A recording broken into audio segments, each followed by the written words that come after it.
A very good morning to you. How are you doing? I hope that you're well, you're happy, you're blessed. Karibu sana. It's so good to have you here. It's the 17th of September 2025. And we're here for Afya Clinic, a show that we talk about everything that affects your health. And we make sure that we simplify it in a way that you're able to understand and relate. So karibu sana, we're very happy to have you here. This is MBCI TV, ambapo tunabadilisha maisha by the grace of God. So karibu sana. Today you are our guest of honor. But of course you have our guest on set, as always, we do each and every other Wednesday. Doctors would help us just go through the topic of discussion that we'll be having today. But even before I tell you what we'll be talking about today, we'd love to know how your week has been, right from last week on Wednesday, the last time you were here. We'd love to know, how have you been? What are you thanking God for? I know that God has done so much for you. And of course, if you are at 17, that tells you that we are already halfway September. So I'd love to know, so far, what are you thanking God for? I know there's so much to thank God for, and we'll be happy to hear from you. So share with us. Our numbers are very open. That is 0721 105 105 on WhatsApp, 23814. SMS code, which is absolutely free of charge. We are live on Facebook on MBCI TV Facebook page. We are live on YouTube on MBCI TV official YouTube page, and on all social media pages at Rachel Kahugu. I'll be able to get your feedback. So officially, we are happy to have you here this amazing morning. We'll be here up to 10 in the AM. Now, today we're talking about mambo ya nutrition. You know, we have a phrase that we say on Afya Clinic that what you eat is what you are. Tutakuwa tunaambiwa kama that's a good phrase, ama tutakuanga tukisema mambo zetu hapa on set. So you are what you eat, yeah? And today we'll be talking about nutrition. Also, we'll know, is nutrition all about what we eat? Because every time I hear someone saying nutrition, how I hear it in my mind is, ukule vizuri kahugu. You know, eat a balanced diet. So when you talk about nutrition, is it just about what we eat? Does it also include our lifestyle? Maybe how we do things? I don't know. We'll be talking about everything about nutrition and what you are supposed to do to live a healthy life. Someone asked a very important question that we'll be talking about later. And they asked, is mental health related to nutrition? Unajua tumekuwa tukiongelea mambo ya mental health sana. And they asked, mental health and nutrition, is it related in any way? Yeah? So we'd love to talk about that as well, and everything else ambayo iko included kwa mambo ya nutrition. Also, there are policies in nutrition. Did you know that? We'll be talking about that as well. So karibu sana as you have this discussion. Any question that you have, I will repeat our numbers so that you'll be able to send your feedback and your question. That is 0721 105 105 on WhatsApp, 23814. SMS code, which is absolutely free of charge. We are live on Facebook on MBCI TV Facebook page, and live on YouTube on MBCI TV official YouTube page. So in the comment section, we'll be able to get your feedback. Now, today we have two guests on set, and we just love to introduce to you who we are having so you'd feel comfortable asking your questions and engaging with us. Ndio tukue na a good time, because we'll be here up to 10 in the AM. So my name is Rachel Kahugu. I'll be your host for today, and we'd love to introduce the guest that we're having. So now let's get the guest intro. Good morning and welcome to the show. Today we are excited to be joined by two incredible nutrition experts. First, Evangeline Gachiego, an accredited nutritionist and dietitian with over 10 years of experience in nutrition education, program implementation, and advocacy. She has worked with organizations like PS Kenya and Nutrition International. Alongside her is Caroline, a passionate nutritionist and the nutrition coordinator for Nakuru, working to improve community health and nutrition outcomes across the county. Help me welcome on set Evangeline and Caroline. I'm your host, Rachel Kahugu.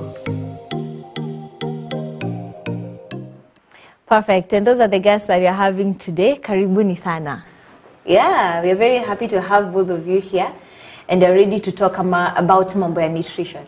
As I've said, every time I hear nutrition, how it's interpreted in my mind is, what do you eat? Do you take fruits? Unajua hizo maswali mtu anaulizanga ukiwa hospitalini, especially when your health is not very okay.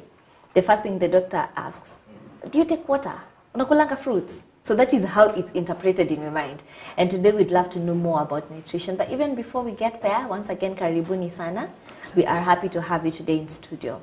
So please introduce yourself for the people who are seeing you on set the very first time. Just introduce yourself and then we'll get started. All right, thank you very much. Good morning, viewers. My name is Caroline Kendwiwa. I'm a nutritionist in the Department of Health Services, Nakuru County. And I coordinate services in Nakuru West Sub-County. Yeah. So I'm glad to be here. Thank you. Asante sana. Introduce yourself. Yeah, good morning, our viewers. I'm happy to be here this morning. My name is Evangeline Gashengo. I am a health and nutrition expert. I have many years of experience in nutrition, putting a lot of effort to shape lives and to improve nutrition, right from a young age to old age. Yeah. We call it the life course, to ensure that we are living a healthy life. Currently, I'm working for Nutrition International, supporting Nakuru County, and I'm glad to be here this morning. Amazing. Karibuni sana. So anytime we start discussions with people who are in the health sector, I love to just get to know their experience. You know, now we'll ask a lot of questions. So kondani kidogo tu, not quite much, but a few about mental health. Because we say that we'll make it very intentional about talking about mental health.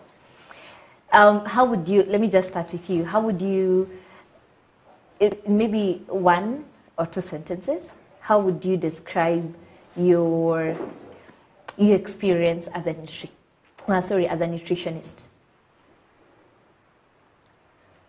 Well, I would say that I have vast experience in nutrition, from ensuring that people are consuming healthy foods to ensuring that they are in the right state of health to be able to utilize the nutrients that they consume, to ensuring that people have the knowledge, their attitudes and practices are correct. Because without that, we are not able to improve nutrition sustainably. But once we have been able to give people the right knowledge, we are sure that even when we are not here, they are able to understand what they need to do, and at all times, the right things can be practiced. For sure. Yeah. For sure. Okay. What should you say about nutrition? Is it something that you would actually advise, say, a student who wants to do health or to get into the health sector? Is it something that you'd advise them to do? All right, nutrition is a multifaceted discipline, and I believe that one needs to study nutrition if it's their passion. It's a good field of practice because we are able to interact with various members of the society at our different levels as we work, from the community level where we work with members of the households, we work with farmers together with the Department of Agriculture, and we also work with partners who assist us in implementing nutrition interventions. So nutrition gives one a very vast experience, and it's a fulfilling career if you love it. I love that. Now, we're talking about nutrition today. As I said, tukisema nutrition, everyone will think about food. But in layman's language, what would you say nutrition is? So yes, food is a very important part of nutrition, but nutrition is not just entirely about food. Because as I said, in addition to availing the right types of food, we also need to ensure that is your body able to utilize, to take in the food that you have consumed and absorb all the nutrients as required in the right proportions. So for example, if someone is sick, even if you provide the right nutrients, that person is not in the right state of health to be able to utilize that food. First of all, their requirements at that time of sickness would be higher than what they would normally need if they are if the health status is okay. Second, if someone, maybe like a child, is having issues of diarrhea, you find that there are so many losses of nutrients because the food does not have enough time in the system to be digested and absorbed as required. So it is important for us to ensure that in addition to providing the food, the person is in the right state of health to be able to utilize that food. Another factor that affects nutrition is our sanitation status. With poor sanitation, we are predisposing ourselves to other health issues. So it is important for us to look at nutrition beyond food to other factors within our environment that affects our food utilization. Yeah. Also, environmental issues. We have to look at our environment. How is the food that we are producing and consuming affecting our environment today and in the future?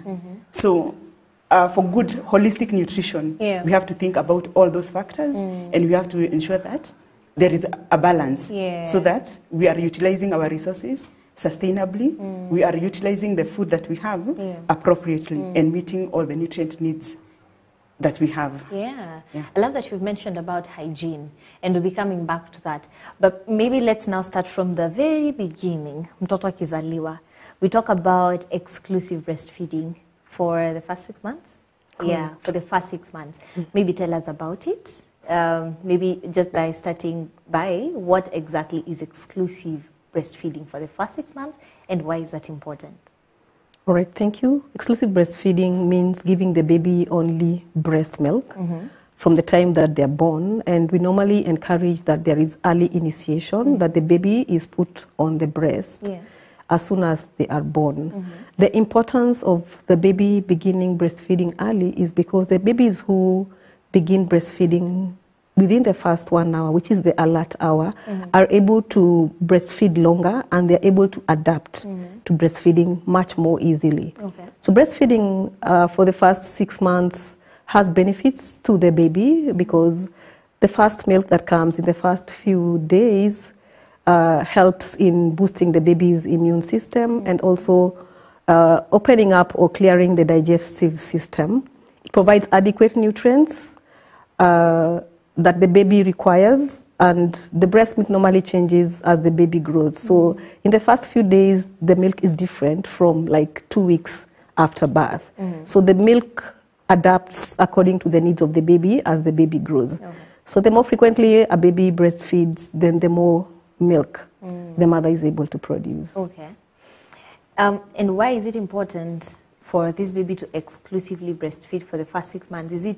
Does it affect the baby later as an adult? Now that we're talking about nutrition, for a baby, is there a difference? No, let me ask it in this way. Is there a difference between two people? One only breastfeed exclusively for the first 6 months, and one who didn't exclusively breastfeed for the first 6 months. Would you see a difference in their health as adults?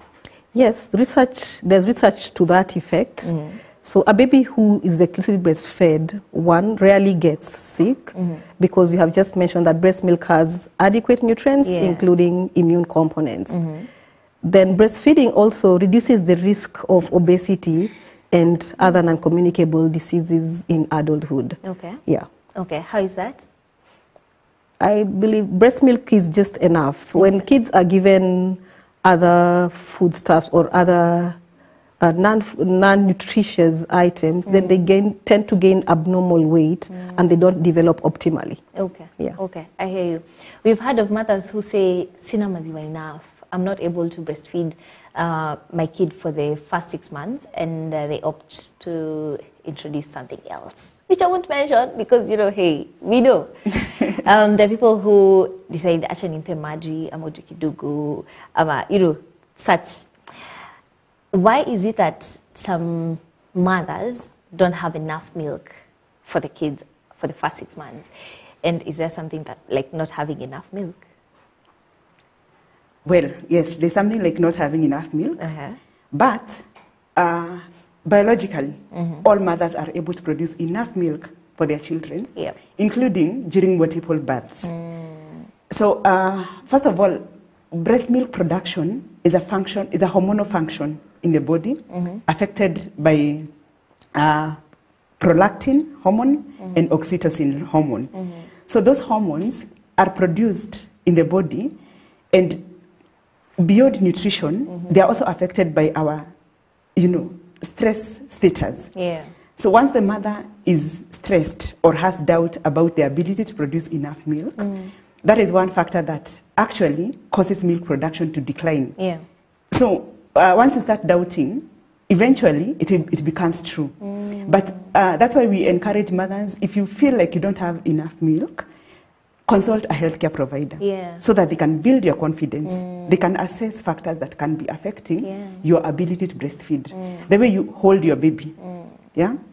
the way you hold your baby during breastfeeding can affect whether that baby is going to get enough milk or not. The way the baby attaches to the breast also affects, is that milk going to flow properly or not? Okay. The state of the mother's mind, you know, if the mother is worried, if maybe they're fighting at home, you know, she doesn't know what the other children are going to eat.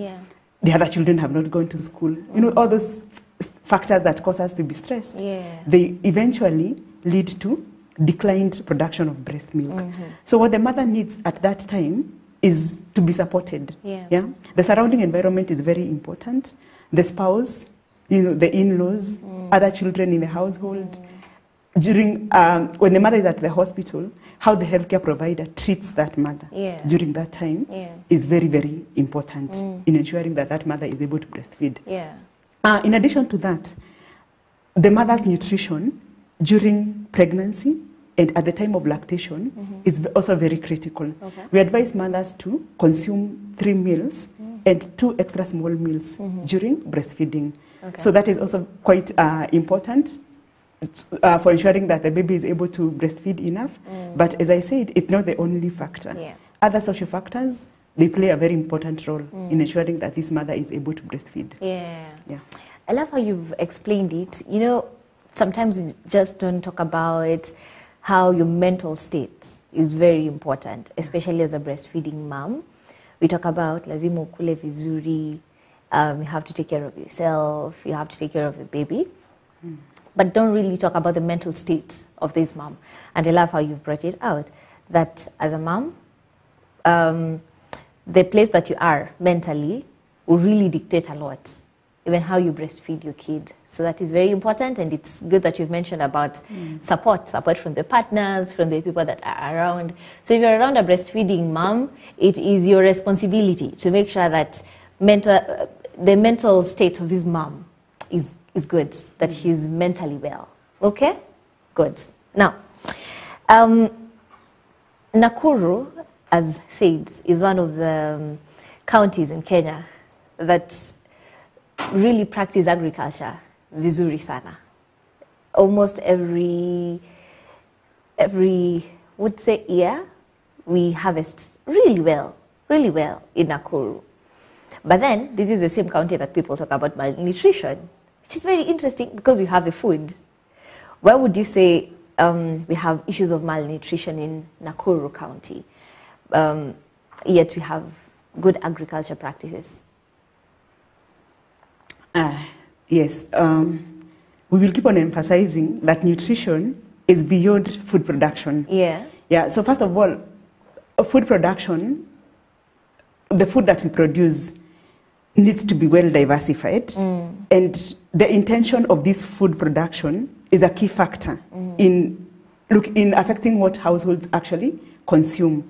So you find that you will find a household that is producing, that has a huge vast of land, but mostly the food that they produce is commercially targeted. So you find households, in Nakuru County we produce a lot of maize, we have a lot of wheat being produced, we have a lot of potatoes, in some areas we have beans being produced, but these foods are targeted for the market. So if you look at a household that has maybe around 10 acres of land, you might find that that household does not produce any vegetable because the entire land has been committed to large-scale production of a commercially targeted crop. So what we try to do in nutrition is to ensure food diversification. When we're producing food for commercial, yes, that is important, but can we leave a portion of land that can be utilized to produce food for household consumption, diversified foods for household consumption? And by that we mean producing vegetables, different varieties of vegetables. We also mean having a portion where you can put small animals like chicken, like rabbits, that will ensure that this household has access to animal source foods. We also want to ensure that when this food is sold, what comes back to the household, is that money coming back to be utilized to improve diet within the household. And we also look at the knowledge levels of these household members. Are they knowledgeable about what diversified foods for their families are. Yeah. Do they know the right food groups to feed their children? Do they know that? Do they have the right attitude towards nutrition? Or they view buying, food like meat, for example, as a waste of money, as a luxury? Do they understand that it is important for the families to be able to consume these foods? So that's why we are saying that a county can be a food basket producing large quantities of maybe specific foods, but those foods, one, might be lacking in diversity, and two, the proceeds from these sales may not be coming back to the household to improve dietary diversity in the household. And that's why you can find someone who is not actually producing food would be having better nutrition than someone who is producing, because they're able to access variety. Even if you're buying, at least you're able to access and provide for your household. Okay. I love that you mentioned about the food groups. Maybe take us through what are the food groups that the common mwananchi, as we call them, should know, especially for mothers, because I know it's the mothers who prepare food for the family. There's something that you've mentioned, that some families would view buying something like meat as a luxury, and they don't know that this is very important for the family. So maybe just take us through the food groups.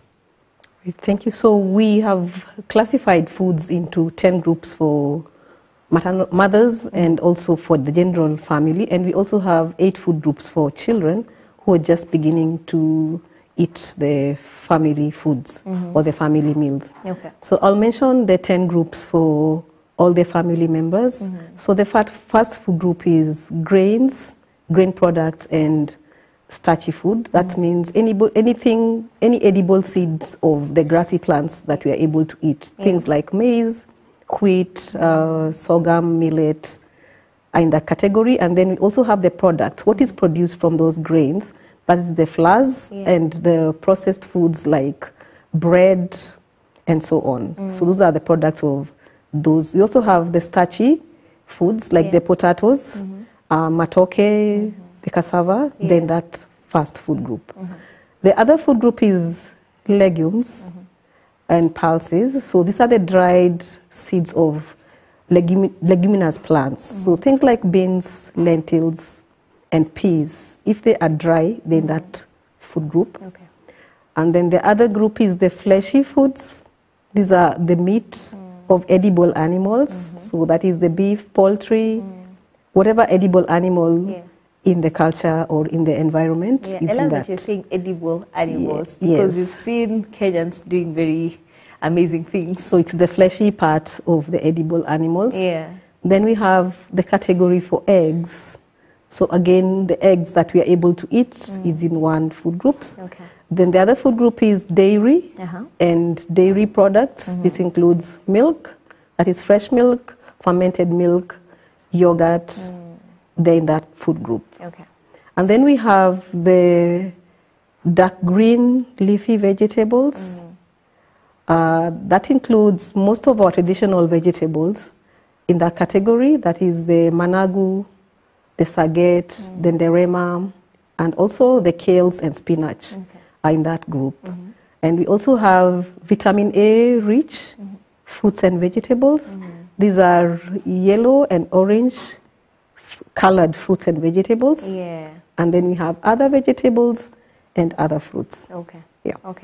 Now, for a meal that is well balanced for a family, inatakana ikuwe na food groups ngapi? What is supposed to be in that plate? So we usually talk about healthy diets. So we want to talk about a healthy plate. What should be in that healthy plate? So for adults, we say that they should eat from at least 5 of the 10 food groups in a day, not in one meal. Makes sense. So in a day. So out of the 5, but basically we need a food that provides energy in the plate. That would come from the starchy foods or the grains and grain products. We need a food that is bodybuilding. That would be either a food product from either the legumes or the fleshy foods or the eggs. So to be in the energy-giving foods. And we also need a vegetable. So at the end of the day, we require that households consume mostly the dark green leafy vegetables because they are rich in vitamin A and they're also rich in other micronutrients which are important rather than eating all the other vegetables, but also encourage variety. Do not eat the managu every day because we say it maybe probably boosts breast milk, for example. So we can eat that maybe at lunch hour together with another food, and also in the evening eat another vegetable so that we're able to benefit from the variety that the food groups provide. And at least have a fruit. At least a serving or two in the course of the day. Okay.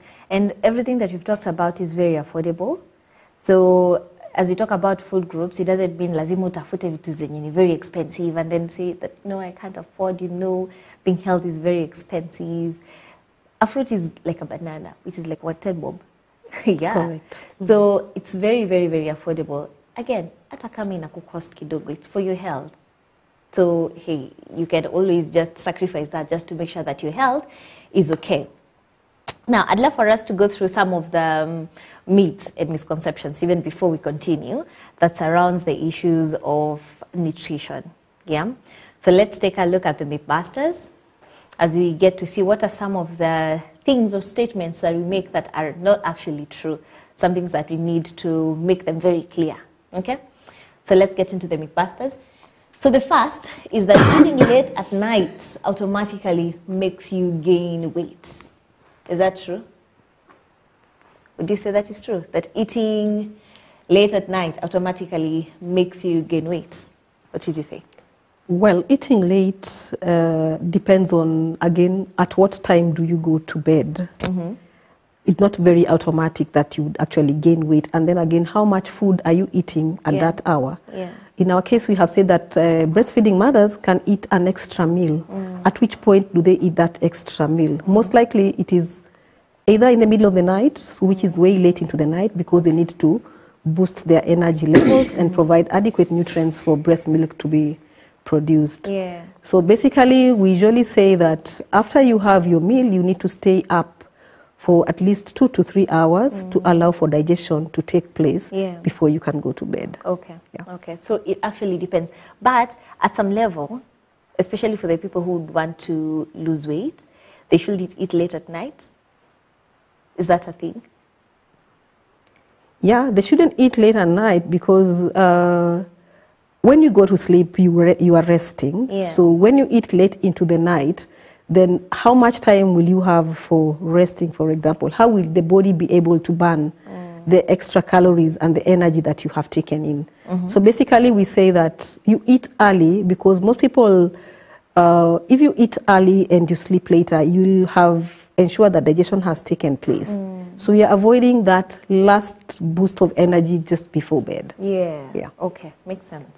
On the second myth, Pastor, is that skipping meals help you lose weight. Does skipping meals help one lose weight? You've heard of OMAD, by the way. Yes.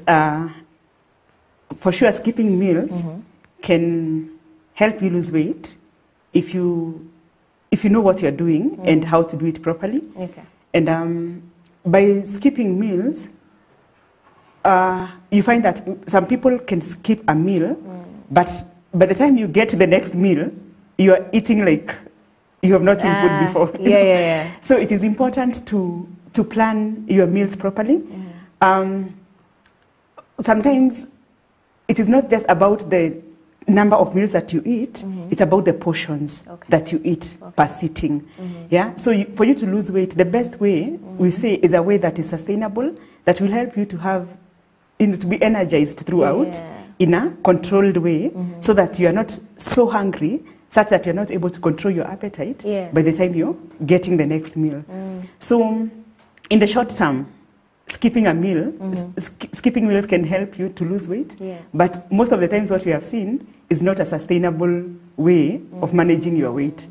So for you to be able to lose your weight today and achieve appropriate body weight and, remain in that status for the rest of your life, because we are looking at nutrition in the life course.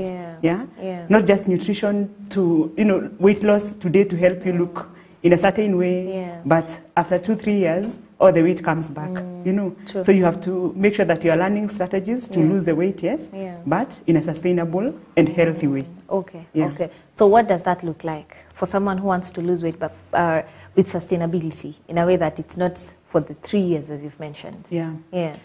So what that looks like is, first of all, ensuring that you understand that your health is not only determined by your weight. Yeah. So weight, yes, is one of the indicators of your health, but there are other things that you cannot be able to see with your eyes that also affect your health status.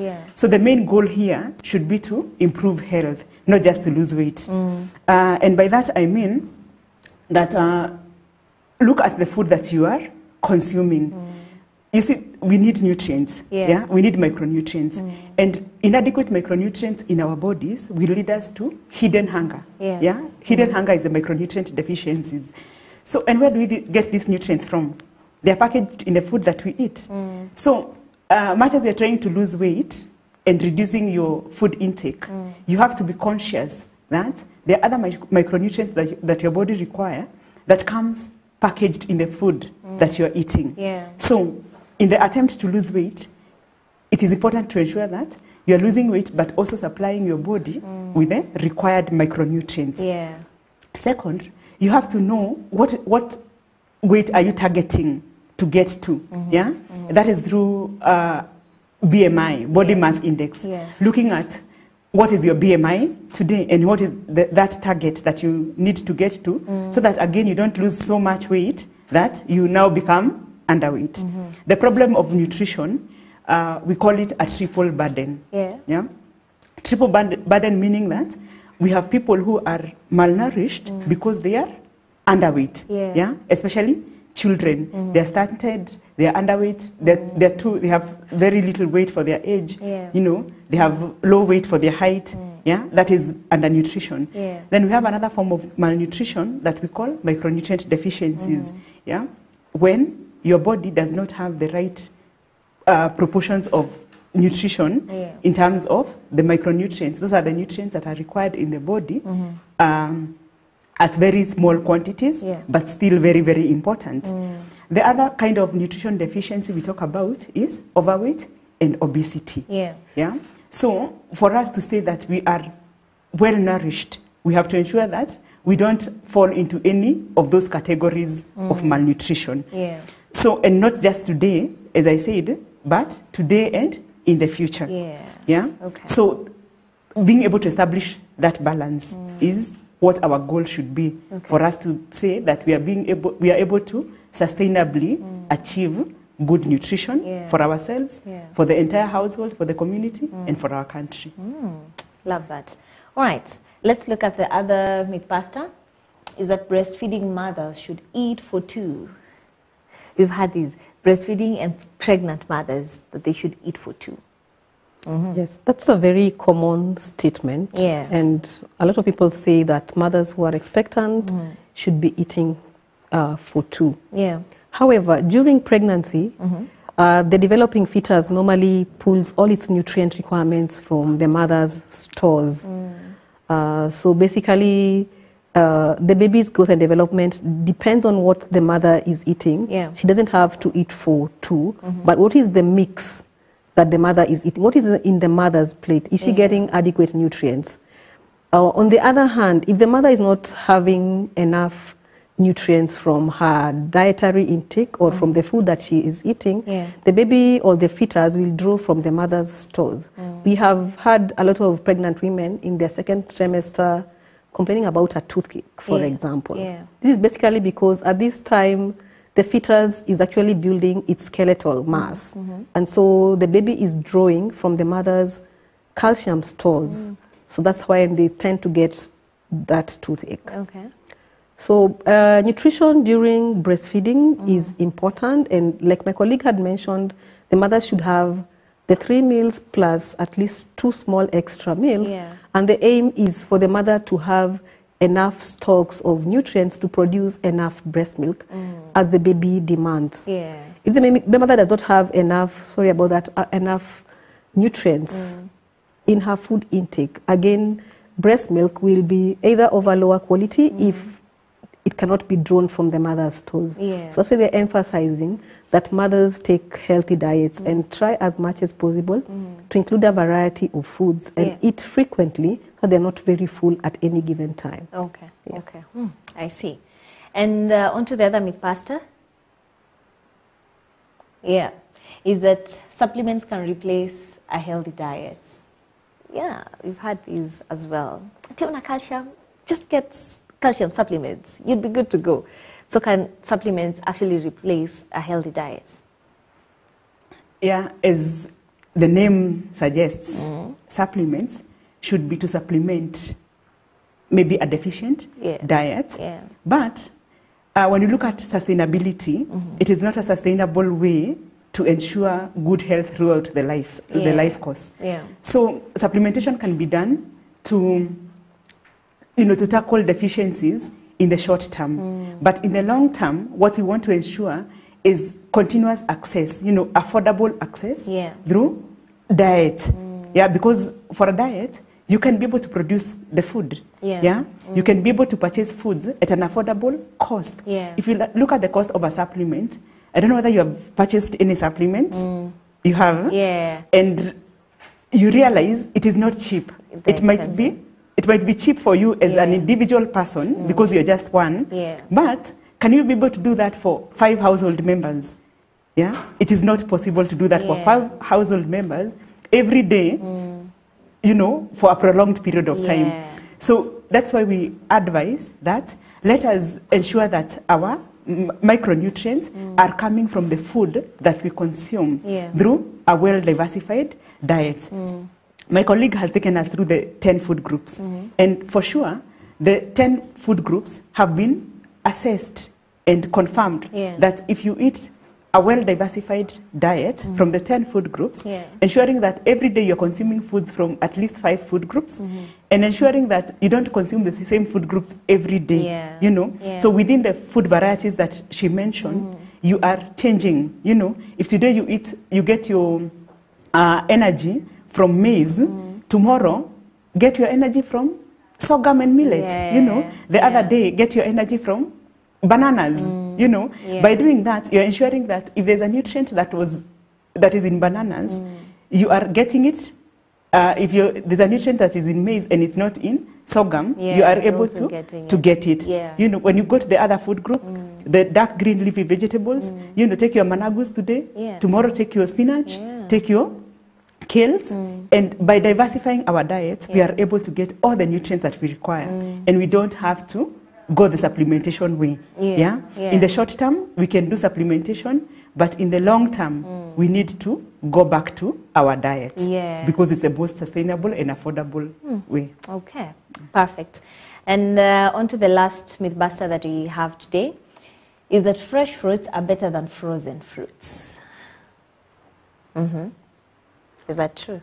Well, yes, we'd say fresh fruits are better because they're just fresh, as the word says. And we are in along the equator. We are in a place where, as a county, we don't experience things like winter. So we'd expect that Kenyans are able to access fresh foods, not just from their farms, but also from the market, because we have a very large farmers market within Nakuru City. So fresh foods are actually better because when foods are frozen, sometimes they degenerate or they change. And other times, depending on the nature of the freezing, they may also get some microbes growing and also causing infections. So ideally, we would say go for the fresh foods and actually go for the ones that are in season because they are also cheaper and affordable. Okay. We've talked about malnutrition. In your line of duty, what would you say is the extent of malnutrition? Because we talk about nutrition and sometimes we talk about it very lightly, just assuming, see, ikikuwa shida tu I'll get supplements, I'll just eat well and tarudi normal, But what are the extents? How bad would the issue of malnutrition be? Yeah, that's a very good question. And from the beginning, we said that we need to start feeding well from an early age. And nutrition actually does not begin at birth. It begins at conception. Yeah. You know, Okay. even before conception, it can determine whether a mother is able to conceive or not, depending on the nutritional status. Okay. Yeah. So it's important for us to start preparing early by ensuring that we are feeding well, we have the right weight. Yeah. And during pregnancy, the mother is getting, you know, a well-diversified meal, and the mother is eating, you know, the right quantities of meals. Yeah? Yeah. We look at nutrition in terms of the frequency of the meals that we consume, the adequacy of the diet, and the variety of the foods that we are consuming. So there are periods that we call a window of opportunity. Yeah. Yeah? For children, the window of opportunity is the first 1,000 days, from 0 to 1,000. Yeah. So 0 is, you know, 0, it's before conception. Yeah. So the first day is after conception, up to 1,000 days, which end at 2 years of life. First opportunity. And during this window of opportunity, a lot happens that may not be reversed, you know, in later stages of life. Okay. So the issue of nutrition is very important because it's what determines whether this child's brain is able to develop optimally. Yeah? Every child is born with their own potential. Yeah. And this potential, we have to nourish it. You know, we have to let it come out by feeding it properly. Yeah. So if a child is well fed within the first 2 years, their brain develops optimally. Yeah. So even when they go to school, they're performing well. You don't spend so much, you know, trying to push education into them. Yet you're the one who did not do the right thing during that stage that we are calling the first window of opportunity. Okay. So during this time, if a child is stunted, stunted growth is when a child is too short for their age. If the child experiences stunted growth, it does not only manifest physically, but it's also an indication that this child's brain has not developed optimally, and the child might not achieve their full potential. So it's important for us to ensure that we are preventing that from occurring by feeding the children the right foods as per the food groups that we were told. So for children, we have 8 food groups. There are some food groups that are combined into one, like legumes and pulses, nuts and seeds. So for adults, for mothers and general population, those are 2 food groups. But for children, that is 1 food group. Why is that? Because the nutrients, according to their needs, these food groups provide these nutrients almost in the same way for the children. Yeah. So they are classified as 1 food group. So then the dark green leafy vegetables and vitamin A rich foods, they also kind of provide the same nutrients for the children. So we find that they are less. The food groups become less for the children. So you need to give them at least 4 of the 8 food groups every day for them to be able to grow optimally. So what we are saying is that the issue of nutrition is very, very important. What we are today is determined by how were we fed the first 1,000 days of our lives. There are things that we will never be able to change along the life course. Then we have another second window of opportunity during adolescent stage.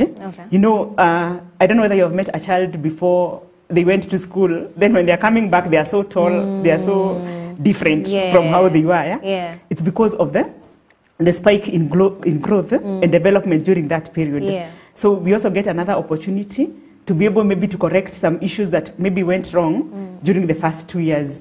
Some things may be difficult to modify, but with effort and with intention, we are able to achieve better results from 10 years up to the age of 19 years. So it is important for us to be intentional about nutrition.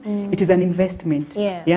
So when you spend money on providing the right diet, look at it as an investment that you have done to ensure that your child is healthy today. It will minimize the number of times you take this child to the hospital. It will also ensure that when this child goes to school, they're performing well. And when a child is a good performer, it doesn't matter whether you take them to a public school, that child will still sail through, will still be performing well. They're also able to spend more years in school because they are enjoying learning every day because they're getting what they're being taught. But it becomes difficult for a child who is going to school and is struggling to understand what they're being taught. You know, it becomes a struggle and school becomes boring and they drop out along the way. And for their future productivity, someone, of course, who has performed well in school stands a better chance to a better productive future than someone who did not complete school. Yes, there are other things that they can be able to do, but they might struggle a bit more than someone who is able to complete their education and achieve the best results. So for that productivity, for improved health, you know, for better academic achievement, we advise people to invest in nutrition. You've explained it very well. And sometimes we just see it as it's just nutrition. But it's how you've explained that even later in life, you'll realize this child is not enjoying school, or there are things they're not doing very well as other kids, but you realize that it's in their early ages that they weren't fed very well. Also, this just goes to all the breastfeeding moms and the moms who have really little kids, just to make sure that these kids are able to eat very well and eat what is required. In fact, even better, I'll give you a chance. Speak to these moms who have very little kids, probably breastfeeding or under 2 years. Tell them exactly what they are supposed to do. I know that we've explained it very well, but maybe specifically to them, what exactly are they supposed to do? How are they supposed to handle these kids? Just to make sure that later the kids won't be saying, kama my mama angefanya hivi, I would have been a better person today. So just speak to them in a minute. All right, thank you. So for mothers with babies who are young, like under the age of 2 years, we usually recommend exclusive breastfeeding for the first 6 months and continued breastfeeding after introduction of complementary foods. So kids are given complementary foods which are actually part of the family meal. We say introducing the babies to the family foods. So basically whatever the baby is going to be given should be what the family normally eats. It begins at 6 months and we begin with small portions, just as small as a tablespoon of the, we begin with a basic starch. So in this case, in our communities, most people prepare porridge or uji for that matter. And so this uji should be actually thick. It should not drop from the spoon. It should not flow, sorry. It should not flow. It should just drop from the spoon and not flowing. So almost as thick as the ugali. But not quite. So that now, if the baby takes that small amount, then it is filling. They're able to get more nutrients from that small amount. A baby who is 6 months old has a very small stomach. So we don't want to put food that will actually extend the stomach and cause indigestion or discomfort and therefore not get digested. So we give them, we start with small amounts of food. This baby has been taking breast milk from birth to this time. So breast milk is fine and thin. So we introduce foods beginning with a smooth consistency but also thick, so they provide enough energy and nutrients.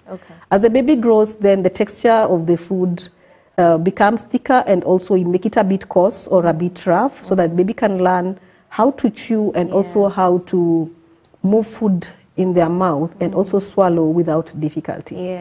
So like she mentioned, we have 7 food groups plus breast milk. We call them 8 food groups. So the 7 food groups are from where the mother chooses 4.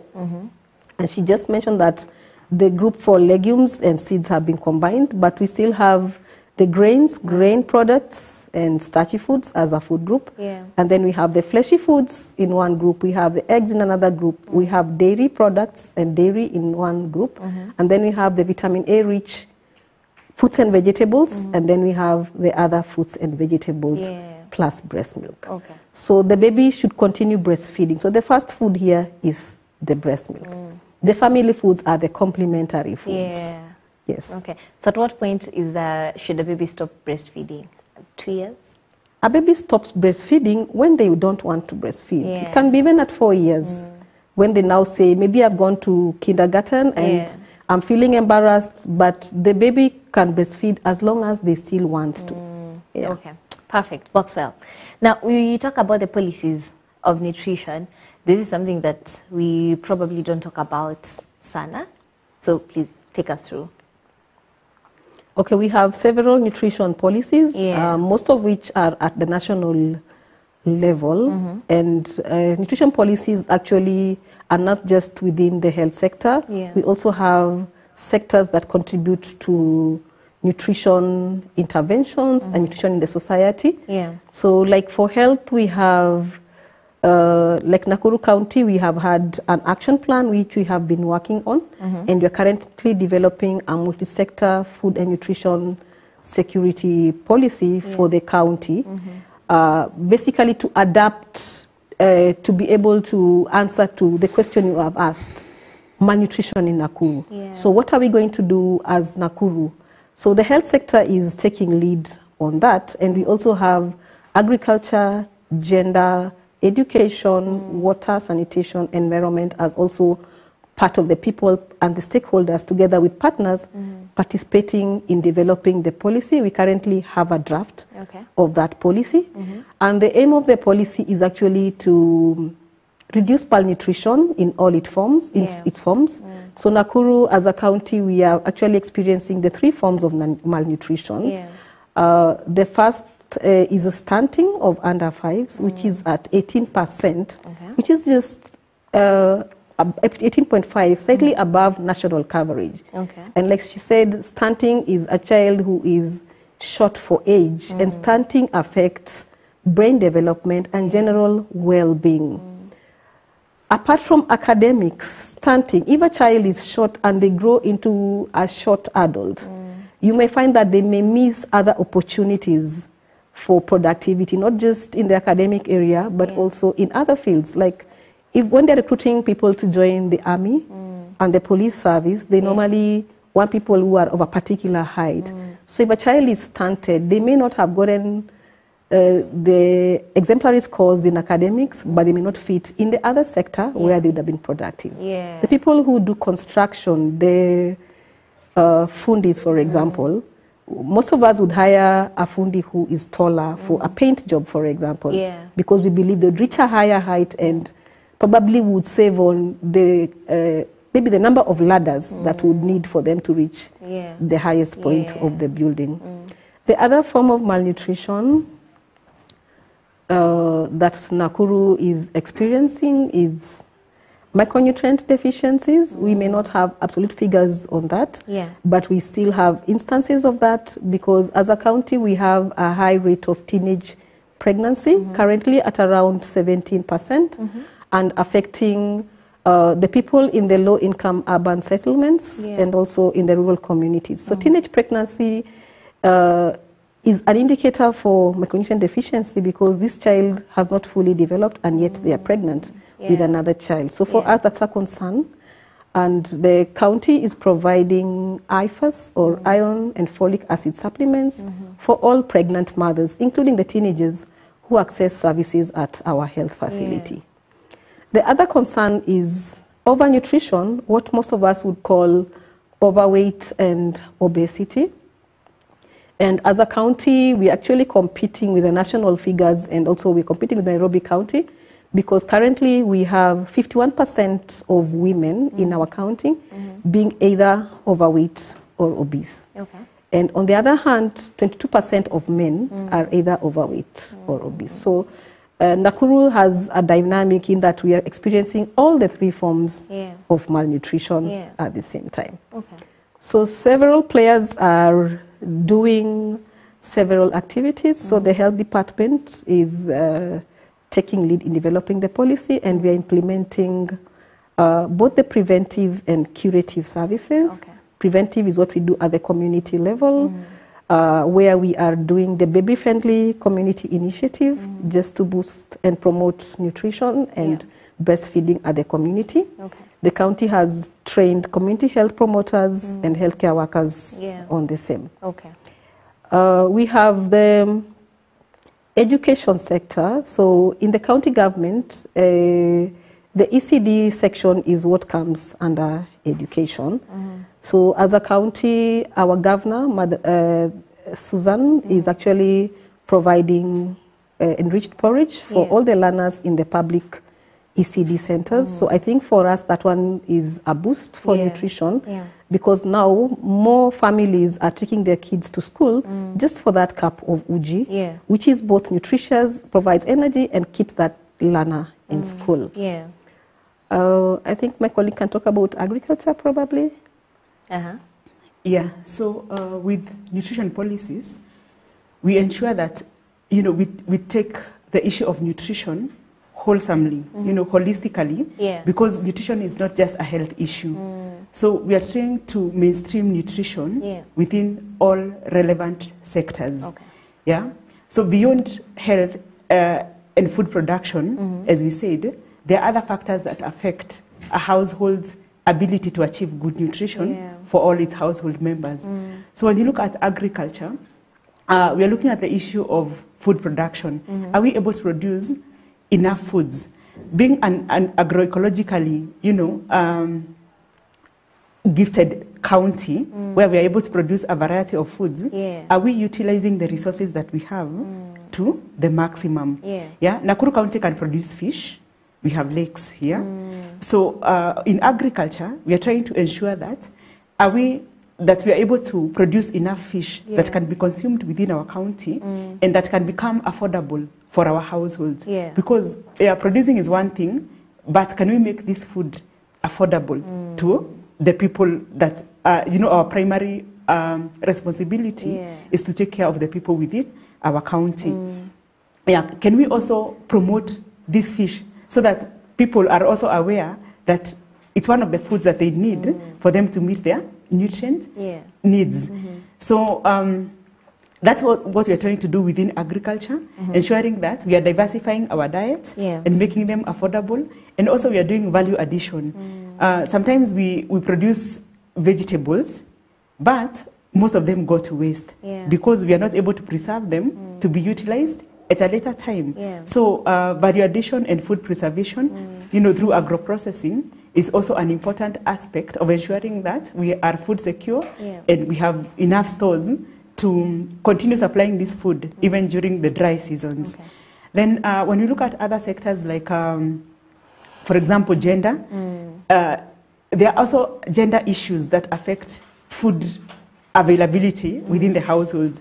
For example, the issue of household resources. Who controls these resources? Can a woman decide that we can leave this portion of land to diversify our food production? Can a woman decide how the proceeds from sale of foods will be utilized within the household? You know, those are gender issues. Is the workload for the woman too much? Such that they don't have enough time to breastfeed? You know, how do men come in terms of ensuring that they are supporting on aspects of, you know, food, even food preparation? When this woman is breastfeeding, she needs to eat. You know, at what point does she manage to go shopping for the food? Does she manage to prepare a healthy meal for the family and including herself? You know, so our attempt here is to bring everyone on board to understand that they have a role to play in terms of ensuring their families and even themselves are healthy and able to lead a productive life. So we want to move the issue of family health and care practices beyond, you know, being a responsibility of a woman to even the men coming in to support. To be coming for the whole household. Literally. And I'd love for us to also talk about what's the place of, you know, the children in the household. Because sometimes we talk about this is what the mom should do, this is what the dad should do. But even the children in the household, say the adults, the young adults in the household, what exactly are they supposed to do? What's their role? But I love that you talked about the policies wholesomely. So be coming to talk about that as well. So if you have any question, please feel free to ask. We'll be coming right back to answer all the questions. And for that, our numbers are very open. That is 0721 105 105 on WhatsApp, 23814. SMS code, which is absolutely free of charge. We are live on Facebook on MBCI TV Facebook page. We are live on YouTube on MBCI TV official YouTube page. So on the comment section, we'll be able to get your feedback. Thank you so much for staying. This is MBCI TV, ambapo tunabadilisha maisha by the grace of God. And the show on air is Afya Afya Clinic, where we talk about everything that affects your health. Today we're talking about nutrition, but because it's 9, we're going to take a very short break and then we'll be coming right back. Usiende mbali.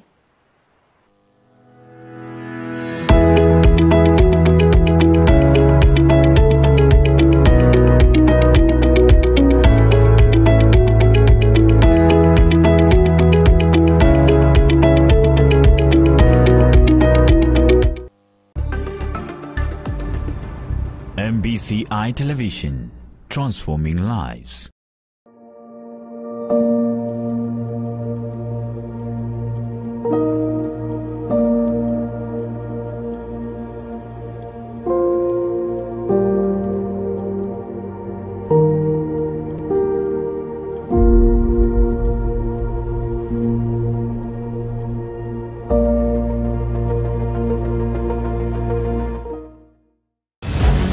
Across the valleys and the hills of Ngong in Kajiado, O land of Kenya, a cry is rising. we command the land. A cry for healing. We release the land and the people and the resources.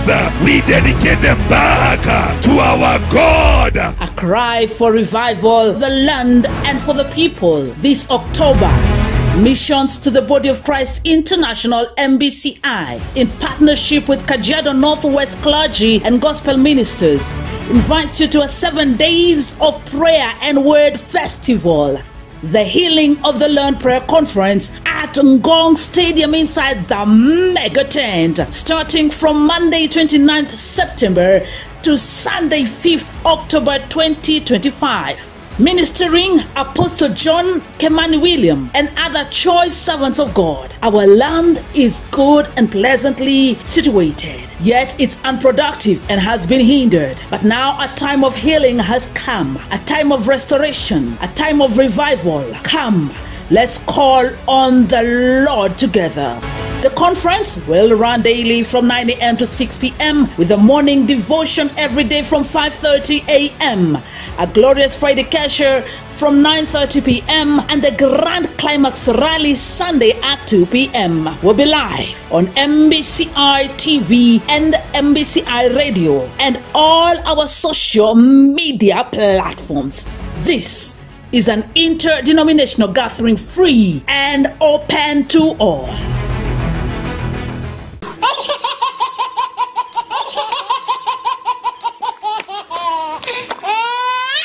Governor Nakuru anaitwa? Okodho bado. Eh? Okodho bado. Do me a favor, please. Get out of here. Get out of here, man. Kwa flag ya Kenya, kwa bendera ya Kenya, kuna mnyama mgani? Hey, y'all, come look at this. Ni simba anakuanga hapo. Kwa bendera ya Kenya? Bendera ya Kenya inakuwa ni simba. Hairstyle kwa Kiswahili. Style ya kushuka nyuma. Style mpya. Manana vina mkuwa kwa. Nisema. Tanizo pia kaika. Nisika. Kumna kwa ku. Nisema ndio siaka.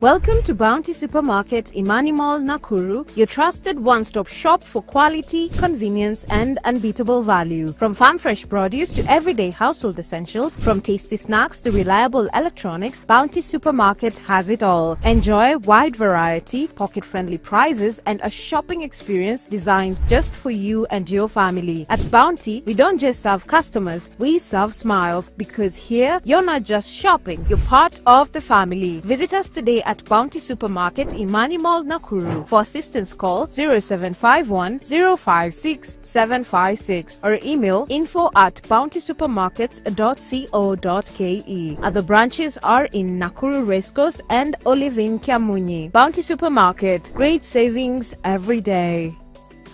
When the ground moves, only strength and precision can get the job done. At Rift Valley Heavy Machinery and Professional Training Institute, we don't just move the earth, we move possibilities. equipping professionals with world-class training, innovation, technology, because every project demands expertise. So, are you ready to power up your career and take control of your future? We train you to operate all kinds of machinery, shovels, bulldozers, excavators, graders, rollers, and many more.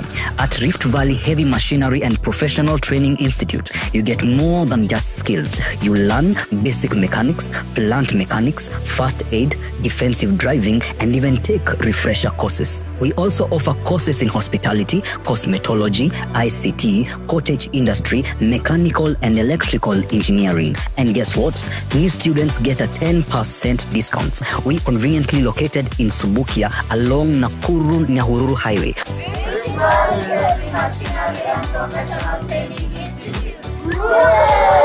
Call us on 0707 539423, 0707 539423, and start your journey to success today. MBCI Television, transforming lives.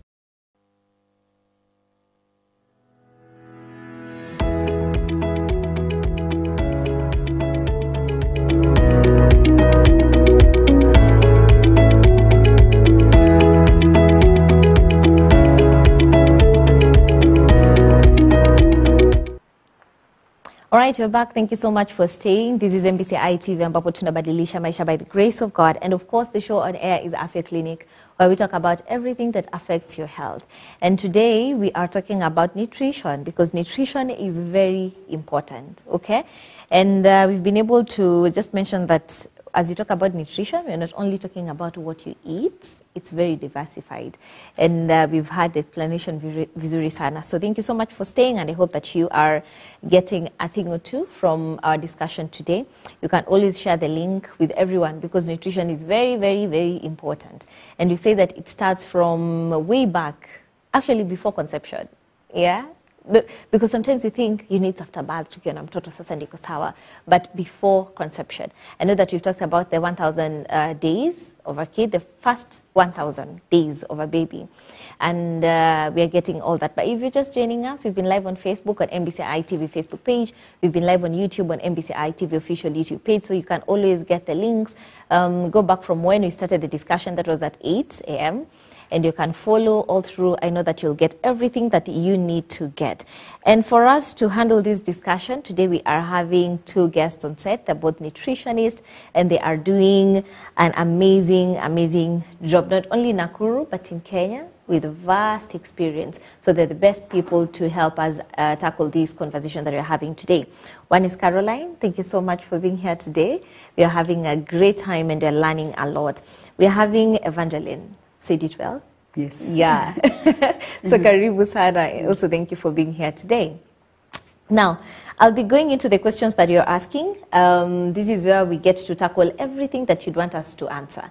And you say that our numbers are very open on Facebook, on YouTube, from the links that I've told you about on the comment section. You'll be able to get your feedback. On WhatsApp, our SMS code as well, will be able to get all your questions and all your feedback.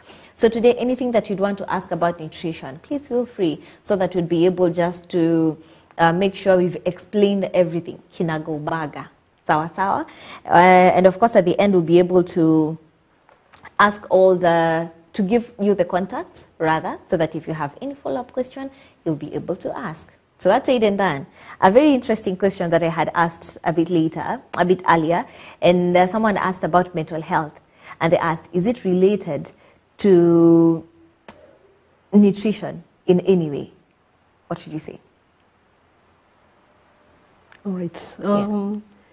So health, according to the WHO definition, is general well-being, not just the absence of disease, but also including mental health. So if you're not mentally well, then you're not healthy at all. We have noticed that people with mental health conditions are not able to make decisions concerning life choices or activities. So basically, we can say mental health affects nutrition, because this person is not in a state of mind to be able to make appropriate decisions concerning their health and their livelihood. Okay. You had mentioned about a mom and what happens if she's not mentally well or she's not in a space where her mental state is very, very okay. I'll connect that to a question ambayo imeulizwa hapa. So maybe you can tell us a bit about that as you answer this question. And Anoliza, good morning. Can poor nutrition lead to autism? So let's start with the part where the mom, the mom who's not mentally well. How would it affect her breastfeeding? And then we'll answer the other question. So, as we said, breast milk production is a function of hormones in the body that work before even the mother starts to breastfeed and during the time that the mother is breastfeeding to allow the milk to flow. So when the mother is not mentally well, we can call it when the mother is stressed, basically, due to various issues around her life, it affects the production of these hormones. So the prolactin hormone that is supposed to support the body to produce breast milk before even the mother starts to breastfeed is interfered with. So the body is not able to produce that hormone, hence the production of breast milk is affected. And during when the mother is breastfeeding, the flow of milk is interfered with. So that's why we say we need to support mothers to, to know, to be in the right state of mind, to be okay, for the milk to be produced, for the milk to flow, for a baby to be able to get enough at every feed. And you realize that if the mother is feeding a crying baby, because the milk is not flowing, it adds to the stress of the mother. So it's a vicious cycle. So when the mother is okay and breastfeeding a baby calmly, this baby is getting enough feed, the baby becomes calm, the baby gains weight and grows well, and the mother is happy. So that process, it goes round and it helps to ensure that the mother is satisfied that her baby is growing well. So we need to be there for these mothers. We need to understand why is this mother not okay? Why do they doubt that they have enough milk? And by doubting, as we said, it can actually lead to the actual problem being there. When you doubt, you actually start failing to produce breast milk. And at the end of it all, the baby does not gain weight properly. So we need to dig deeper and find out where is this problem coming in. Is it something we can be able to help the mother to solve so that we address it and support her and build her confidence.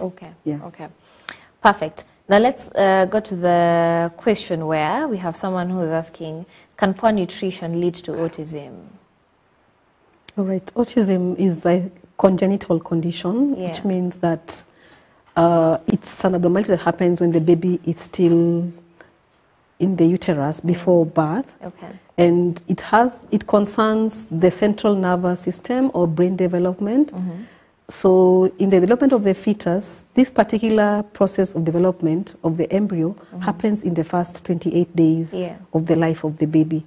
So basically, if the mother did not have the appropriate nutrients during the first weeks of the pregnancy, that is preconception and also in the first few weeks, then the baby will not get enough nutrients to enable proper development of the central nervous system. So that is why the Department of Health and the national government as a whole are promoting and providing IFA supplementation to all pregnant mothers. And we are also encouraging mothers to plan their pregnancy. So family planning is no longer just about getting a family planning option or a contraceptive for that matter. It's about planning when to get pregnant so that we are able to get healthy infants. Okay, perfect. And Lisa, good morning. Okay, so perfect. I see your message. This is outside. All right. We'll make sure we get the contacts for that. Thank you so much. And Lisa, how am I supposed to prepare fish? Sounds like a very genuine question. We've had people saying that fish that is fried isn't very, very, healthy for the kids. But since you have nutritionists here, Please go ahead. How is fish supposed to be prepared? From where I come from, yeah. I might not be the best positioned to answer that. Yeah. But as a nutritionist, the goal for food preparation is to ensure that food is providing the nutrients as required without losing nutrients along the preparation methods. And so for the actual method to prepare like tasty fish, well, how I prepare my fish, which I believe is a good way to do it, is first of all, you need to ensure that the oil that you're using in preparing the fish is healthy oils. One of the problems that we find is that people tend to recycle oils a lot. And by doing that, you are introducing unhealthy chemicals to your body that predispose you to chronic illnesses. When oil is heated over time, it tends to develop some fat compounds that we call trans fats. And those trans fats, they predispose us to diseases even like cancer. So it is important to ensure that we are using clean oil. Unsaturated oils are the healthiest to use. And in this process, we also need to ensure that we are aware that too much oil is not good for our health. So it's good to remain conscious that we need to take less than 30 grams of oil in a day. So it's good to ask yourself, as you're deep frying the fish, how much oil is retained in that fish, and how much, the quantity of fish that you actually consume. You have to be conscious of that, because the tendency nowadays is to see someone eating a whole fish, a whole tilapia alone. That is too much. Comparing to the requirement for proteins of 50 grams of proteins in a day. We are not saying that the entire fish is protein. Of course, there are other components of the fish that are not, giving you the protein. But be conscious of the quantities that you actually consume. So going back to the actual question on how do you prepare the fish? Maybe my colleague can help from there. Can help us from there. All right. I'm not very conversant with how to prepare fish, but I believe every individual should be able to prepare fish in the way that they like it best. So fish should be cooked. It's a protein. It's a soft protein. It should be well cooked for it to be digested and the body to be able to take in the protein. So when fish is it harvested from the lake, the first step is usually to remove the intestines and also the scales, and also cleaning it so that you ensure that it's ready for preparation. So it can either be fried, it can be steamed, it can be grilled, it can be baked. So depending on the preference of the particular individual or the household members. So the important thing is for it to be cooked well enough for the protein to be digested by our body. All right, so what I'm getting from what both of you have said is that make sure that you do not have too much oil while preparing, and make sure that it is well cooked. But vile utapika, however you feel inakubamba, as long as it's sweet for you, but make sure that it doesn't have a lot of oil, and make sure that it is well cooked. I think that's well understood and very important. Good. Now, we have someone else who's saying, hi, my name is Melody, watching from Machakos. My question is, muscle pull in both fingers of hands and legs, is it a sign of any deficiency? So sema kuna muscle pull in the fingers za mkono na za mguu. Is it a sign of any deficiency? Not sure. And I need more explanation, It may be actually a chronic deficiency of the B vitamins and coupled with some cardiovascular conditions. So we're not sure if it's deficiency per se or they have a cardiovascular condition. So they need to see their doctor. Good. Now, I'd love for us to get segment, which is healthy living. And on today's healthy living, we'll be looking at, we've mentioned about stress management and mental health. Now we'll be looking at what exactly you're supposed to do just to make sure that you are mentally well. Yeah, because you see that that's also a very important part of your well-being as a whole. Yeah, so we don't only talk about what you eat or what, not talked about drinking water. This is very important. We'll be coming to talk about that as well. So now we're talking about mental health and why is that important, okay? So let's get the healthy living segment and then we'll be coming right back. Sendembali. Welcome to Afya Clinic, your trusted source for health and wellness tips. Today, we are focusing on a very important topic, mental health and suicide prevention. It is a conversation we all need to have because mental health is just as important as physical health.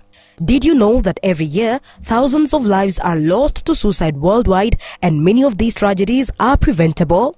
Mental health challenges like depression, anxiety and stress can affect anyone, young or old, rich or poor. Key signs to watch out for include persistent sadness or hopelessness, withdrawal from friends and family, sudden mood changes, talking about feeling like a burden or wanting to end life, and many more.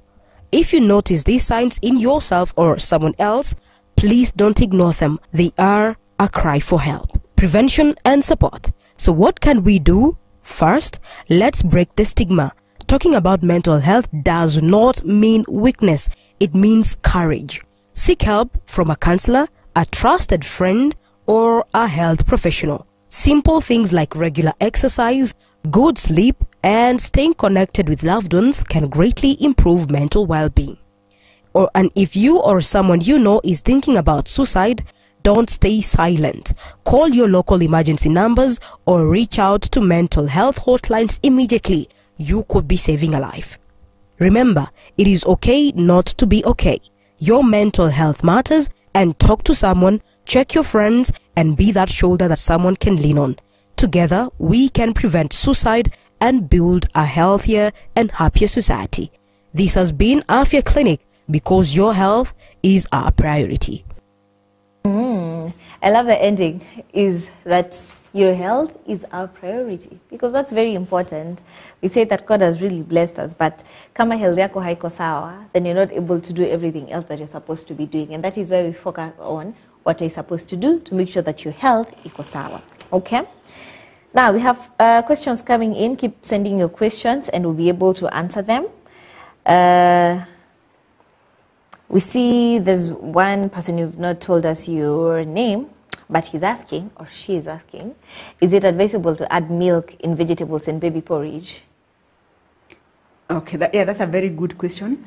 It's a very important question because milk is one of the foods that we are saying it's a food group, dairy and dairy products. Yeah. And vegetables is also another food group that we want to benefit from, in addition to the porridge being in the first food group of starchy foods. Now, when we are preparing foods, we need to be conscious of what do we want to achieve from these foods. Yeah? We want the foods, the diverse meals that we are struggling to provide to help us optimally without losing the nutrients. So when you look at the vegetables, they are a good source of iron and other vitamins. And also, most of the grains that we use for porridge, they can give us a type of iron that we call non-heme iron. Non-heme iron is the iron that we get from plant-based foods. And the iron that we get from animal-based foods is called heme iron. So the absorption rates of these two types of ions is very different. So the heme iron is easily absorbed in the body and easily utilized. But we need to support the non-heme iron, the plant-based sourced iron, to be absorbed fully and utilized in the body. So adding milk to these foods introduces a nutrient that we call calcium. Most people are aware that milk is a good source of calcium, which we need for our skeletal growth and health. So we don't want to lose the calcium. Neither do we want to lose the iron, because we need this iron for blood formation in the body, to boost our immunity, to support in brain development. So we want every food that we consume to be utilized optimally. So the reason why the viewer is asking that question is probably they have heard somewhere that do not add milk to your vegetables. Yeah. Do not add milk to porridge. So the reason why we are saying do not add is not because milk is not good. Yeah. It's because we want the milk and the calcium in the milk and the iron in the vegetables and this porridge to be available in the body at different times, so that we give the iron, priority, the time that it requires to be digested and utilized in the body before we introduced a competitor nutrient. Yeah. So iron and calcium in the body compete for absorption. Okay. And when they are, supplied together in the same meal, they tend to bind together and form a complex compound that the body cannot be able to break down. Yeah. So that's why we say separate consumption of iron-rich foods and calcium-rich foods, so that the iron can be utilized fully. Yeah. Then, after 2-3 hours of consuming an iron-rich diet, give the child or provide the calcium-rich food to the family, because it's also very important. And that way, you will have ensured that the food is utilized optimally without losing any. Okay. Yeah. I love that. Now, we've seen people who take ugali, greens, and milk. So that means, iyo pia hata kama hauja mix, but since you're taking them together, it's also not very healthy. Exactly. Yeah? So you should take just ugali and greens, and then wait for like 2 hours, then take your milk. Exactly. Okay. Yeah. Well noted, class. Thank you. Yes. Now, we have a question here, and Anasema, good morning. My daughter is 1 year, and the weight is stuck to 9 kgs since May. What could be the problem? All right, thank you. So if the baby is not gaining weight, we say that they are having a faltering weight. Yeah. The graph is actually drawing a straight line or a table. Yeah.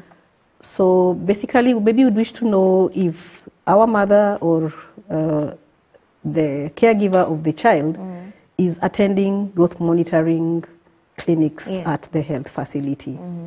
Because as a department, we encourage mothers to attend growth monitoring clinics where the baby is taken their weight and their height every month until they reach the age of 5 years. Okay. So we may need to know what else is happening to this child, and also what kind of foods is this baby taking, and who takes care of the baby when the mother is maybe away or something like that. Yeah. So we may not be able to answer precisely what's going on, but ideally a baby who is at 1 year would range between the weight of 9 kilos to 12 kilograms. Okay. And that depends on the birth weight. So we also have the growth charts where we usually plot the baby's weight, and it's supposed to take a normal curve. Yeah. So in the first 6 months, it has a steep growth. It's a rapid period of growth. Yeah. But as baby develops towards 5 years, then the curve is not very steep. It becomes gentle, but we should see general growth. So maybe the question would be, with that weight, what is the issue? Is the baby sick?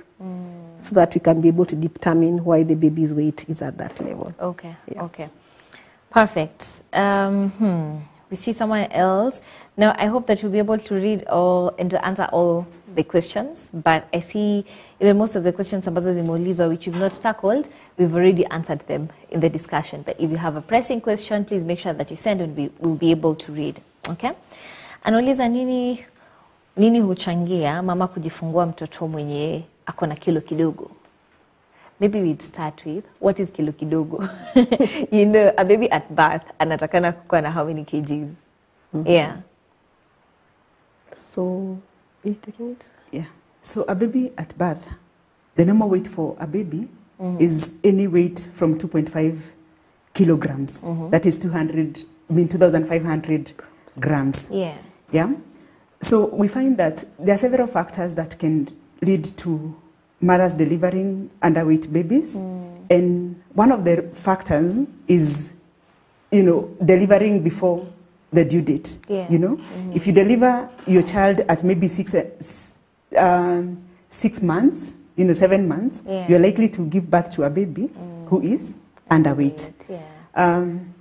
The second reason that can lead to underweight babies is for mothers who maybe fail to start ANC clinics, that is antenatal clinics, on time.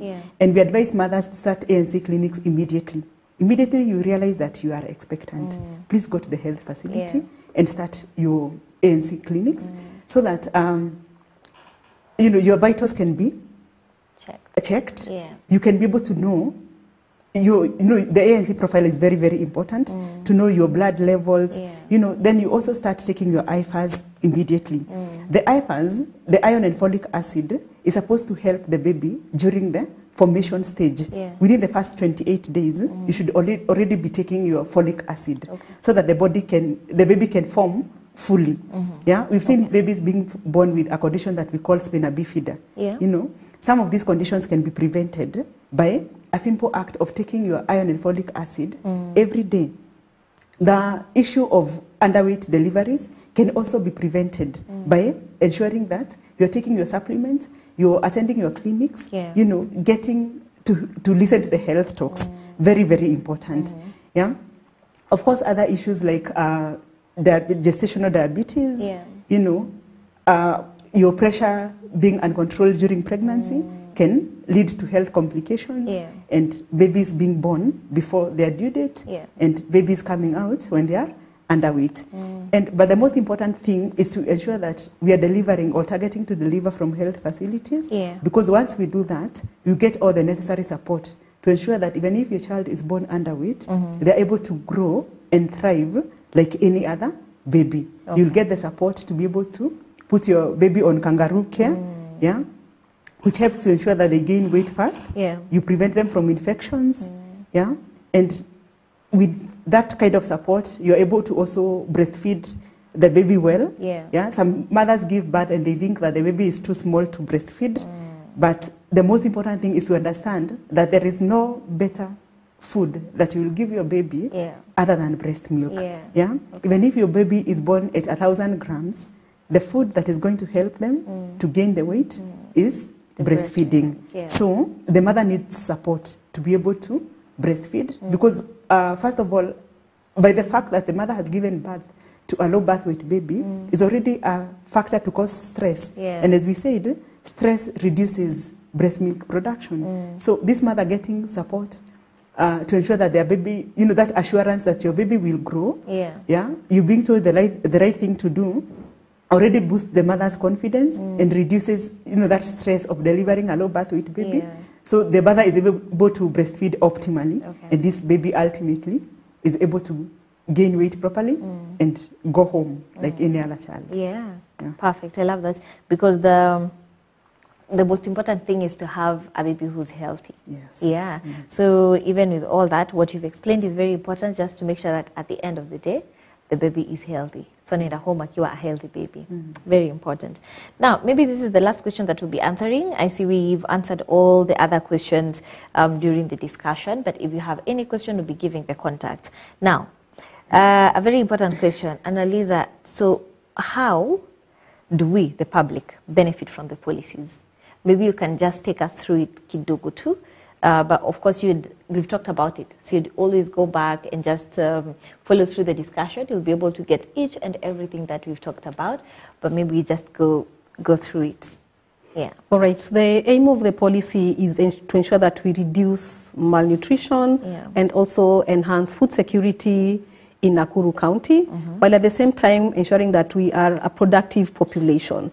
So the benefit from the policy is that we expect the residents of Nakuru to be in good health, to be able to engage in their productive activities. So as part of the policy, what we hadn't mentioned earlier is that, for example, the Department of Trade is developing markets, modern market structures. And in those markets, some of them already have cold storage facilities where whenever we have excess vegetables in the market, they can be kept fresh in the cold storage places. An example is the free area market. It already has a storage space for fresh vegetables. We also have in the markets lactation spaces where mothers can go with their babies and breastfeed them in the privacy of those spaces. So that's part of the policy and the benefit to the public. As the healthcare workers, we also have lactation rooms within our establishments. So at least 2 hospitals have been able to develop lactation spaces for healthcare workers where they can be able to express breast milk and store it and pick it up later in the day to take it home to give their babies or to store it for the next day when they're away at work. Concerning Department of Agriculture, they are implementing and supporting the kitchen gardens, both in our health facilities. We get from them technical support to establish kitchen gardens, both in the urban setup and in the rural setup, in their households and also in the schools. So basically they're supporting us to do that. The Agriculture Department is also concerned about food safety, that is the use of chemicals in production of food. So they are running a program where they're ensuring that the foods and vegetables we are producing are safe for consumption. I love it. Now, it's very important for us to know that everything that the health sector is doing is for our benefit. So as you've explained, if there's anything that you'd need, the health sector, they've made it possible for you. And I absolutely love that you've kept mentioning the lactating mothers, the mothers with little kids, because I know most of the times they're not able to go to places because you have a baby. You're going to need to breastfeed. You'll probably need to express milk. But with what you've explained is that they're getting more and more support, which is really beautiful. Now, what would be your parting shot for, in terms of the discussion that we've had today? I would like the viewers to take nutrition with the seriousness that it deserves. Nutrition is life. Provide foods. If you're a man or a woman, ensure that your household is accessing the right varieties of foods. Ensure that you're drinking enough water, at least 2 liters of water per day.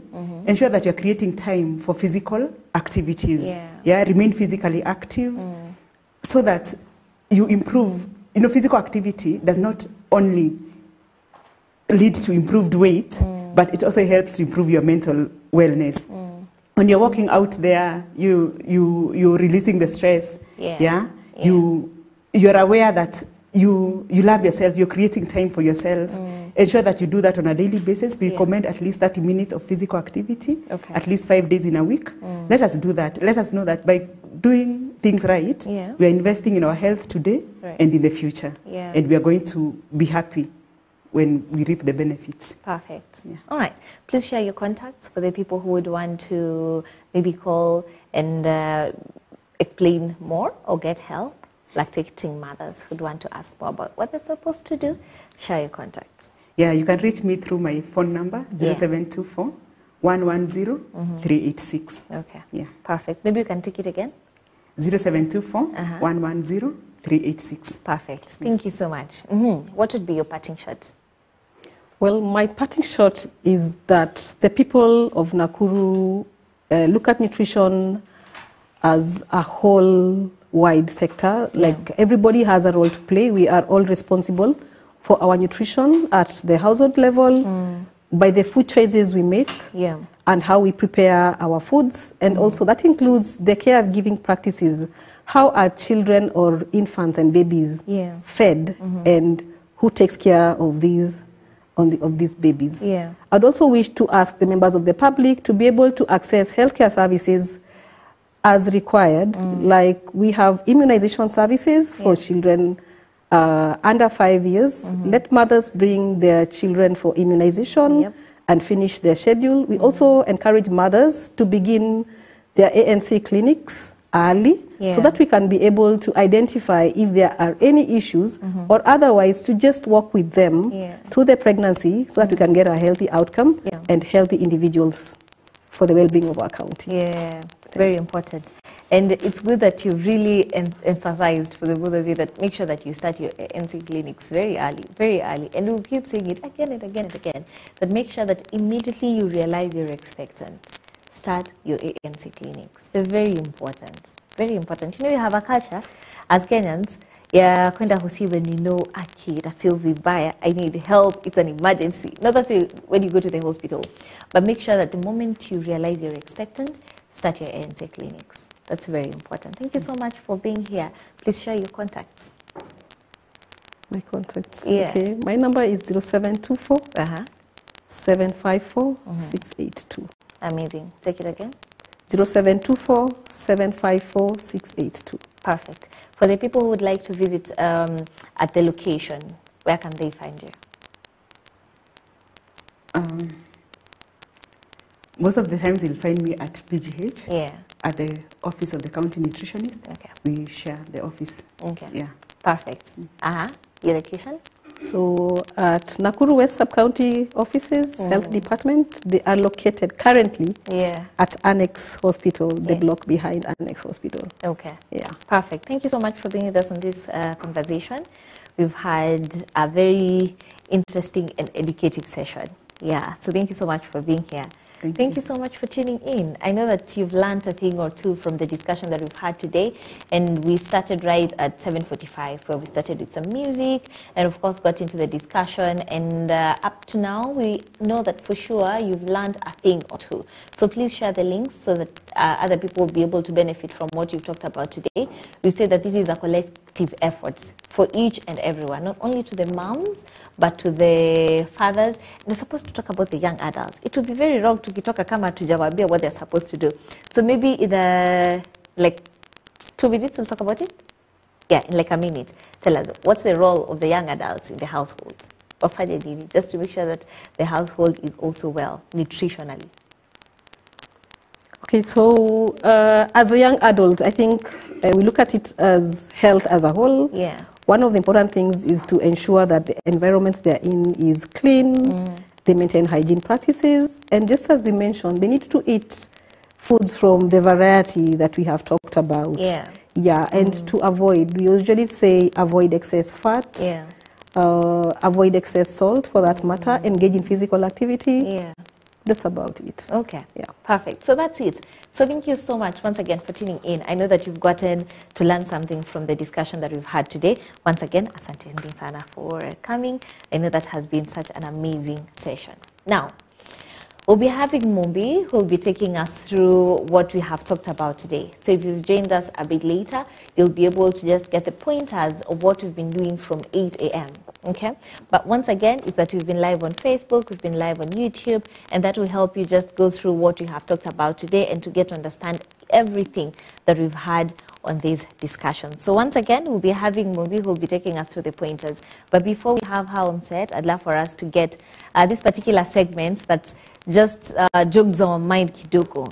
Yeah? And this helps us to understand what exactly we're supposed to know today. All right? And that is the Did You Know segment.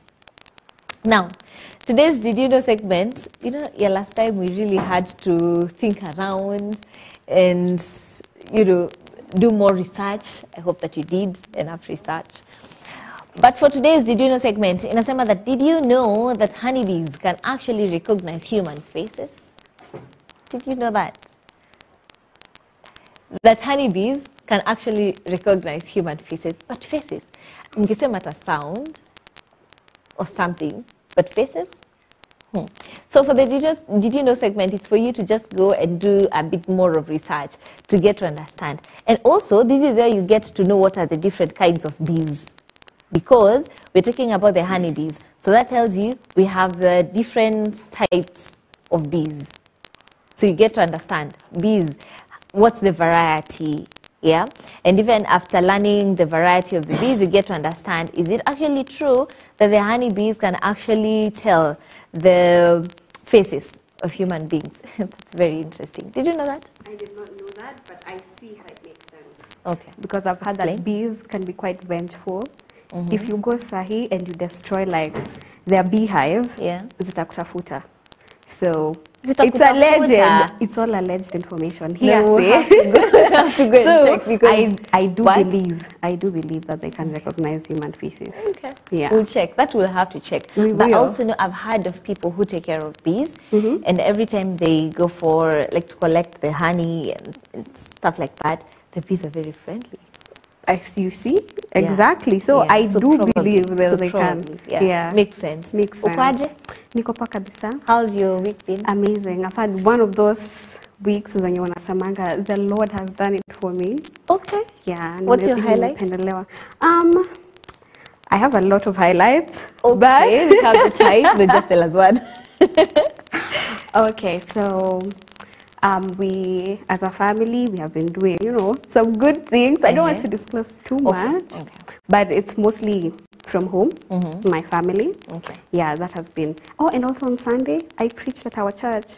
Oh, that's wow. I think now that's the highlight. Okay, okay. Yeah. Okay. That was Would the you highlight. want to give us what I talked about? Yeah. It's quite coincidental. It is what was preached today in the morning during the morning glory about discipling. I was telling the parents to disciple their children. Okay. Yeah, so I think I was in the spirit. Yeah, I think that's very important. I did listen to the morning glory, and there's something that really caught my attention when the man of God talked about that at some point there's a generation that arose in Israel that didn't know God. And it's Israel. Yes. It's Israel that we are talking about. Imagine the nation of the Lord God. What do you mean there was a whole generation that didn't know anything about God? Yeah. Yes. So I think discipling, very important. It's very important because most of the time you find people, grown-ups, especially Gen Zs to be specific, whose parents are very they're religious, they're very spiritual, but they don't believe in their parents' faith. Because along the way, some discipling haikufanyika. Something was lost along the way. Yeah. Very important. Now, on the topic that we've had today, do you have something that you absolutely relate to? Nutrition begins before birth. Yes, taking care of your body before and then during. And then also after birth, you take care of the nutrition of the child. Yes, that was my take home. Amazing. Now take us through some of the pointers that you've gotten. This is for the people who've joined us a bit later, but also for the people who've been here, but they need the pointers. Just to jog their memory. Press in vizuri. Exactly. Yeah, so the first pointer that we have today is nutrition is not just about the food we eat, but also how our bodies absorb and use it. I actually did not know this. I thought nutrition was just about food. But it's not just food, it's the food you eat and how your body responds to it. Like we've been told, when you are sick, your body does not absorb food the way it normally does. So are you really getting the nutrients that you're supposed to? Yes. So another point is good nutrition begins even before birth, and it's a journey that continues throughout life. So the mother ensures nutrition for her body before birth, and then during birth, ensuring that she eats well. And then after that, when the child is born, the mother ensures that proper nutrients, exclusive breastfeeding, and as you grow up, you now start taking personal initiative and you start taking care of your own body. Very important. So another pointer is for infants, exclusive breastfeeding for the first 6 months is strongly encouraged. The people wakifika 4 months, when the baby is like 4 months, they start, kupitisha kidogo, unasema anaweza kula, unaona hata anataka chakula yetu, but it's for you as the parent. Unahurumia mtoto just because analilia, unampea, unasema ni kuonja tu, and then unampea, unaona kijikata si shauri yake. It's going to be your problem. We've been told about childhood obesity, and this is a problem when you start feeding your children before time. So their body inashindwa kuprocess all this starch that you're giving them. Because when children start eating, parents make this mistake of only feeding them starch. Mtoto anakula viazi. Viazi, too much. Exactly. So unapata 95% of their diet is carbs. It's just starch. So parents tuajibike. Let's take care of our young ones. Another pointer is as we grow, variety in both food production and in our diet is key to good health. This point also caught my heart because unapata watu wako na shamba kubwa, but it's just maize. They never plant, unakata tu kadogo, you just plant your spinach, your managu, your, just different varieties of everyday food that you need. And also diversity in eating food. Not just every day you're eating managu because it's healthy. So you diversify whatever food you're eating. If it's carbohydrates, it's not every day ngwashi, it's not every day viazi. You know, today you eat this, tomorrow you eat another thing, and the other day you eat another thing. Yes. Okay. And I absolutely agree with what you're saying. Make sure that you have a kitchen garden. Yeah, and take care of it. Let it be beautiful. You have also, it's more affordable if you can get everything from your disposal. You have there. Spinach, kesho sukuma wiki, the other day managu. And also people who are living in apartments, there's this form of gardening where you plant vertical garden. So you have no excuse. We have all the options that we need. We should look into the issue of vertical gardens.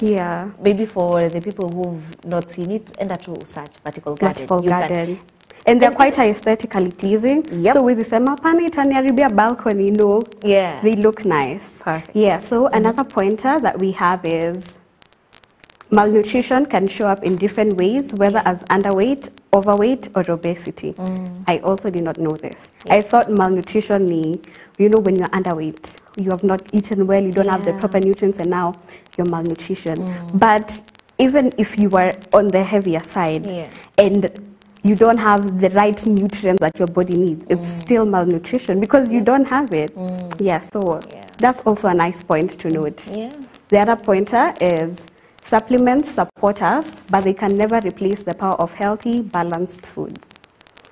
That was specific. I didn't hear them saying it's fine. You can just take calcium supplements. And in this day and age, there's a pandemic for calcium supplements, iron supplements. And some, you know, Nikinama, I feel dizzy, so I just go and take iron supplements. And maybe that's not the problem. Visit a doctor. And vitamin A. And vitamin A.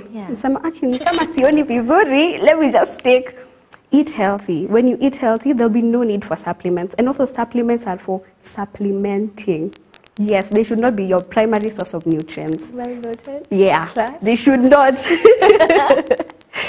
It's be your primary source. Because I always have supplements. Just in case I need them. What do you mean just in case? I feel like taking supplements should be really intentional. Like more of, you know, it's not that I feel like I have a deficiency. It's more of I'm planning to do something like having children. So I want to prepare my body for that.